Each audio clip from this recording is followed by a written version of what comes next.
Hello, everyone.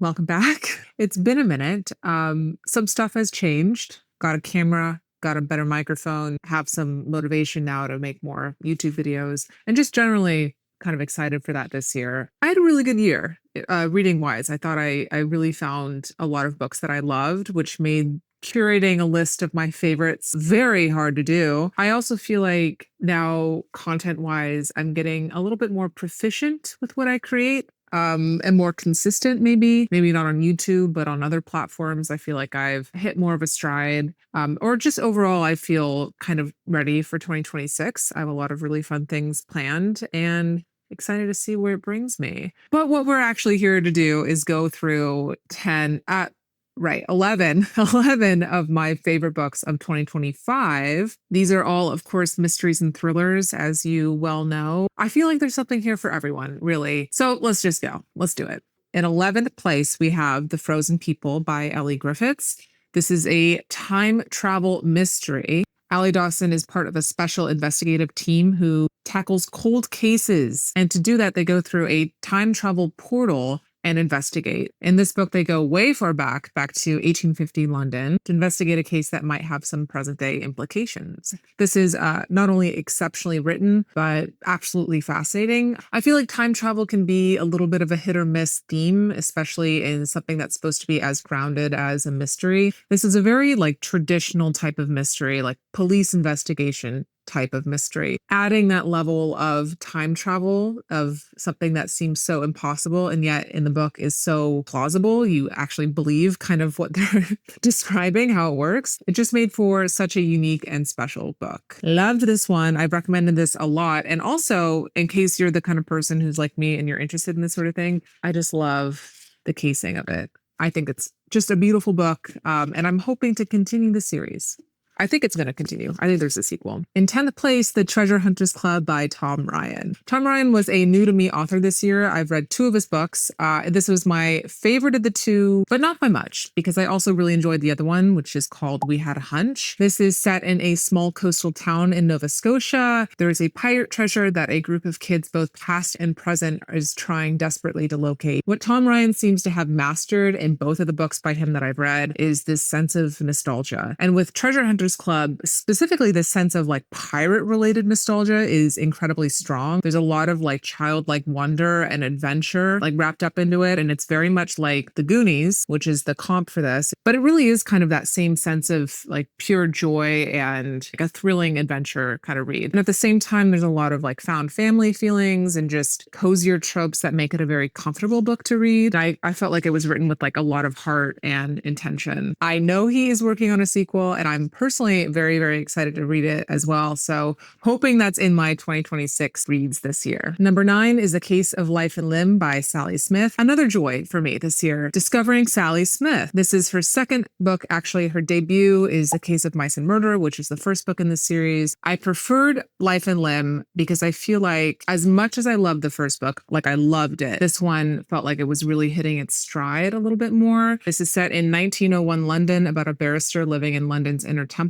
He's a reluctant sleuth type of character. He has kind of what I would call Poirot vibes, very much not fatherly, but very trustworthy, very comforting, and also just incredibly sharp. In this book, he is investigating a series of mysterious parcels that are dropped off at various people's doorsteps that have severed limbs in them. So Life and Limb. But both books in the series alternate between a murder mystery and a case that Gabriel Ward is currently working on. Really excellent interweaving of the two. Perfect writing, just absolutely gorgeous, to the extent where I couldn't believe I was reading a debut when I was reading the first one. This one, again, I loved even more. Best feeling to have with the sequel. And if you're interested in audiobooks, I did listen to this on audio and it was perfect. The narration was perfect. Super cozy, super lovely, and a series that I will constantly recommend from this point forward. What was that? 11, 10, 9? What is this? 8? Number 8 for me is Savvy Summers and the Sweet Potato Crimes by Sandra Jackson Opoku. This is a culinary cozy mystery set in Chicago about a soul food chef named Savvy Summers, say that 5 times fast, who investigates a mysterious death in her community. This has all of the makings of a very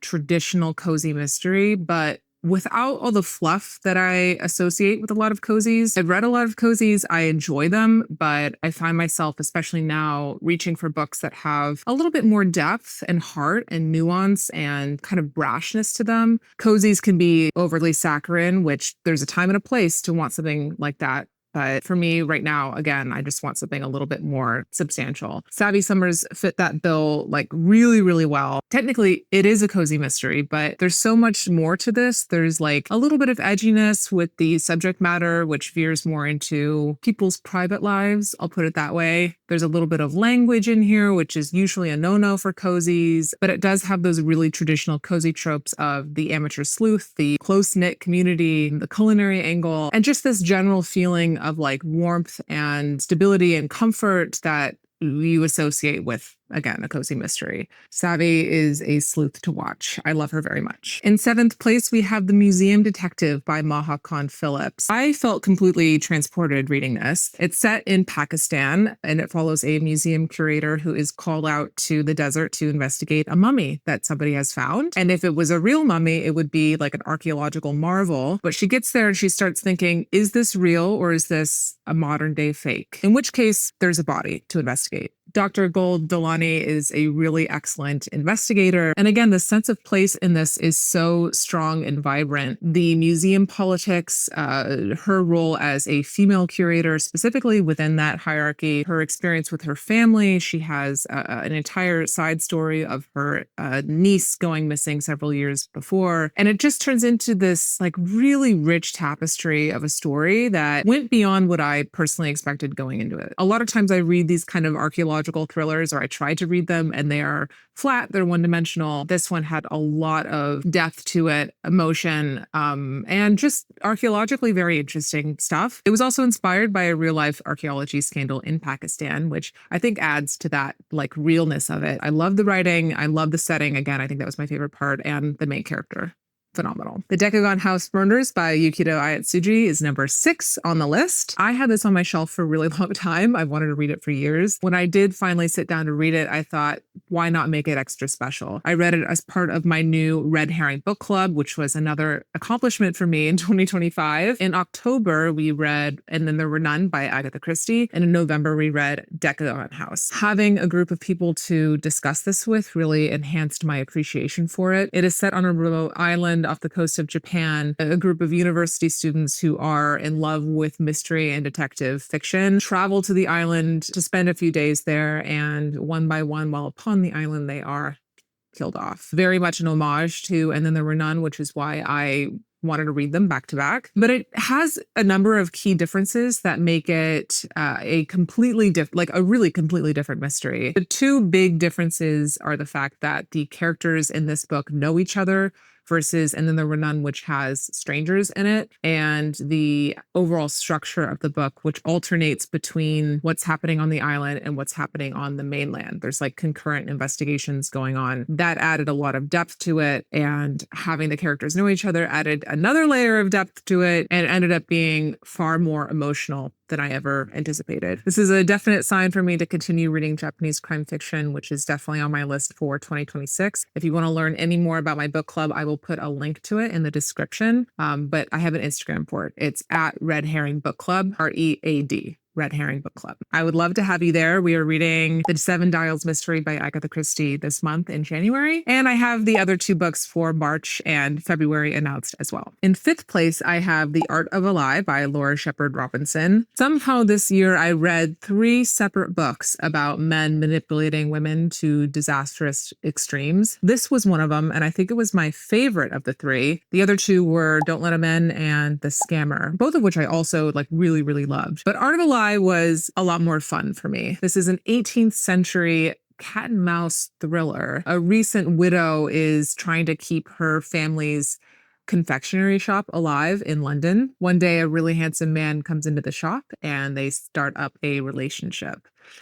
I don't want to say too much more because I really feel like this is a book you should go into blind. And even the description, if you read it like on Goodreads or wherever, is very vague and you wouldn't really understand what you were getting into just from that description. I think it's better that way. I think you should go into this blind. I think you should get your popcorn out because I think this is the most entertaining piece of historical fiction I personally have read. It's fresh. It's like razor sharp. I ate this up. When I realized what was going down, like very at the beginning of the book, I was like, I already know I'm going to love this. I think you will too. The next 4 books are ones I would describe as perhaps on the same level, or at least the next 3 books. I feel like these are books that I couldn't really rank truthfully if I tried. I'm also like notoriously bad at ranking books. I don't even know why I'm doing it this way, but I feel like people like to see a video ending with my favorite book of the year, like at the top. Very hard to do for me because I flip-flop a lot on my opinions. But with that said, the one I have written down as number 4 is Murder at GULLS Nest by Just Kid. I love this one. You guys know I've talked about it quite a bit, especially because I read it in January of 2025. So I talked about it for basically the whole year. This is set in 1950s England. It's about a nun who leaves her convent and travels to a coastal town to investigate the mysterious disappearance of her novice. First of all, a really strong sense of place. Again, this like really secretive, close-knit seaside town, and specifically the boarding house that she goes to. Beautifully described and very alive on the page. Nora Breen, our nun main character, is absolutely incredible. She's kind of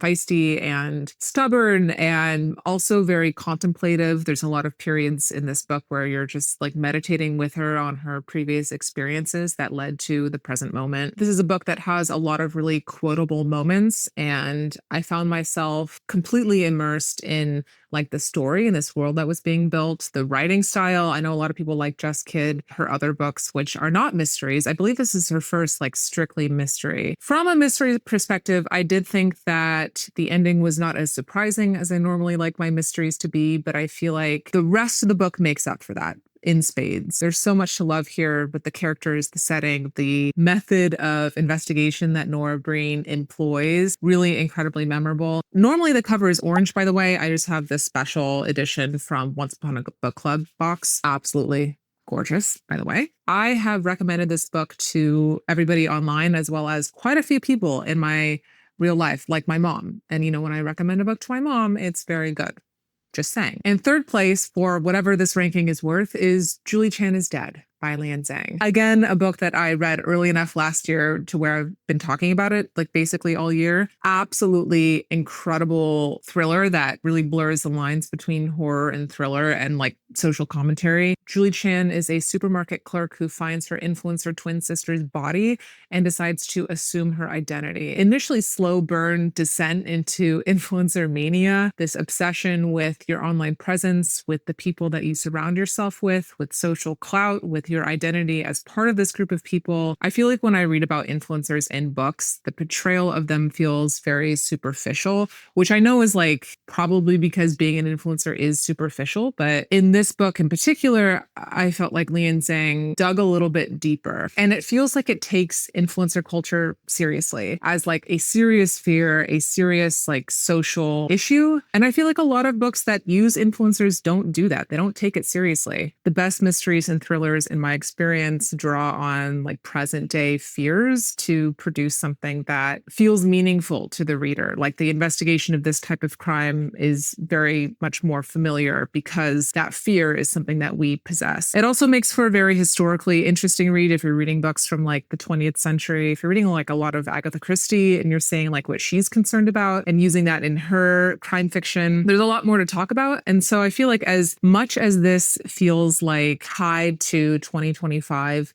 influencer culture, there is so much more to this that makes it feel evergreen. It's not just about what's happening in influencer spaces, it's about how it's affecting contemporary society. On top of that, this gets absolutely batshit crazy, especially at the end. It veers very much into horror territory. It gets weird, it gets wacky, and I feel like for that reason, this is a bit of a divisive thriller. Just based on my comment sections, a lot of you love it, and there's a lot of you who also really did not love it. I loved it, obviously, and I devoured this in less than 24 hours. And I feel like you will too, if you like kind of wacky, weird books that have that special something that makes you want to keep reading late into the night. I love Julie Chan and recommend it. In second place, I have A Murder for Miss Hortense by Mel Pennant. Miss Hortense is a retired nurse, an avid gardener, a baker. She lives very much like that stereotypical old lady lifestyle in her small little home in Birmingham. The story alternates between between the present day year 2000 and 1960. An unidentified man is found dead, and Miss Hortense realizes that this might be connected to a series of murders she would experience in the 1960s. The characters in this, the dialogue, it all felt very like fresh and new and completely vibrant. Couldn't put my finger on why until I read that the author, Mel Pennant, is a playwright. Everything kind of clicked into place.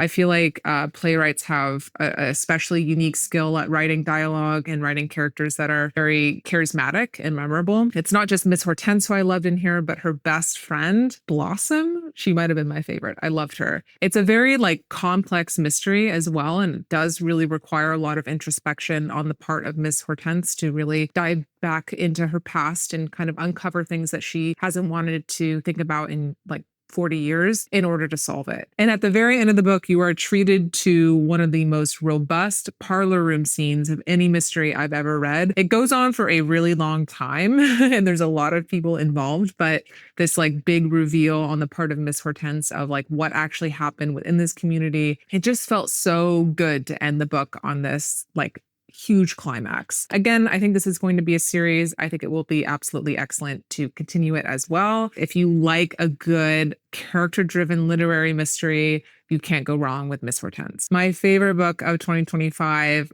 has to be You Are the Detective, The Creeping Hand Murder by Maureen Johnson and Jay Cooper. This is an interactive solve-it-yourself murder mystery. It has all of my favorite like classic mystery tropes, the locked room or impossible crime, the closed circle of suspects, fair play. It's all in here. And I think one of the reasons why this really worked for me or why it ended up so high on my list is the fact that I spent time with it. I really spent a lot of time with this book. I was initially sent the digital arc, which was just like a PDF. I read that all the way through. I let that marinate in my mind. I received a physical arc, read it all the way again, and then I already had a list of notes going, obviously, and I just added to those notes, and I really kind of like worked through it and wanted to see how much of the story I could solve myself. That is exactly why my big red envelope here with the solution in the back is unopened, because I read the arc. Just in case you accuse me of not actually solving it, I haven't opened the official one yet. I didn't get the entirety of the mystery, but I got whodunit. I think this is just so smart and fun and also like completely puzzling. It's a great gift book. It's a great book to get yourself. And it's something that I will be keeping on my shelf for a really long time because it's just like beautifully produced. And it makes a lot of sense why I would love this, because it's very much like a Janice Hallett type of book where you are reading transcripts, you are reading letters, there's maps, there's newspaper clippings, there's just a lot in here that makes it completely immersive. And it's everything that I really love to talk about on here as it is. Again, I think this is going to be a series, so I really hope to see more from Maureen Johnson and Jay Cooper. Just very original in the publishing space. Very happy that this got published. That is it. That's all 11 books on my favorites of 2025 list. I hope that you found something that speaks to you here, or maybe you've already read a few of these and you want to tell me your own thoughts on them. I'd love to hear them. A very happy, very mysterious new year to you, and I hope to see you again back here soon.